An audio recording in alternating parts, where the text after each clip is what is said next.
Avoir la foi forte est préférable.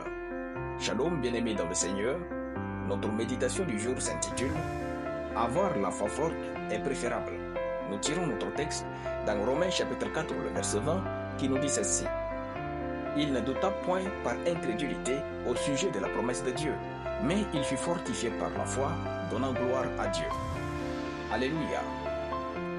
La foi forte est le meilleur des états de la foi. Dans notre verset, il s'agit de la foi de notre père Abraham.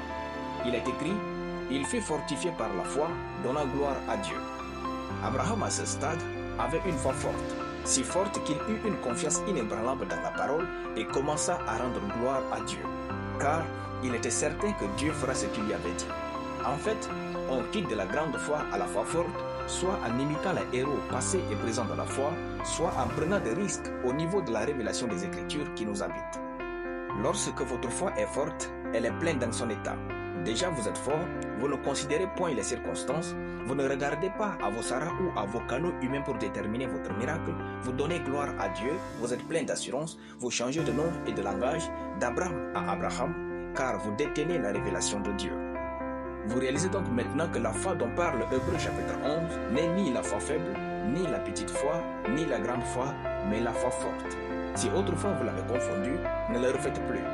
Cherchez à opérer dans la foi forte et vous vivrez comme un maître dans le monde.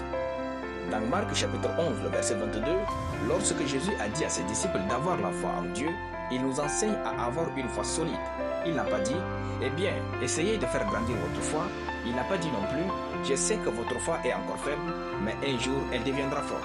Au contraire, il dit, ayez la foi divine, donc une foi forte.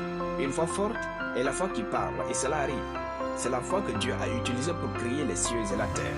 Il est écrit, au commencement, Dieu créa les cieux et la terre. Genèse chapitre 1, le verset 1. Il a fait en prononçant des paroles de foi. Il a parlé et ce qu'il a dit s'est réalisé. La foi forte n'a pas besoin de preuves ou de sensations quand vous êtes dans cet état. C'est ce que Jésus fit au figuier, dans Marc chapitre 11. Elle ne souhaite pas. Elle veut et agit pour obtenir exactement ce qu'elle veut. La foi forte ne t'attend pas. Elle triomphe du monde. Alléluia. Nous allons prier. Père d'amour, merci pour ta parole. Je confesse que mon cœur déborde de joie et je vis une vie de foi satisfaisante, riche et prospère au nom de Jésus. Amen. La lecture biblique en une année, Job chapitre 4 à Job chapitre 6. Soyez bénis, c'était le pain du ciel.